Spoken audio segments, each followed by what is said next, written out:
కొరకు దివిని వీడి దీనుడవై ధరకేగినావయ్యా.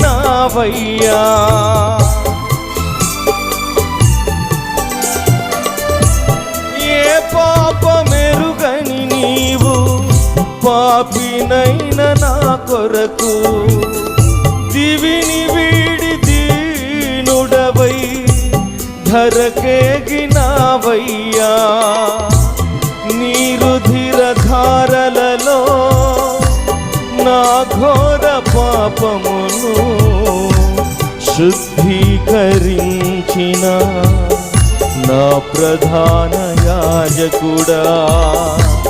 నీ రుధిర ధారలలో నా ఘోర పాపమును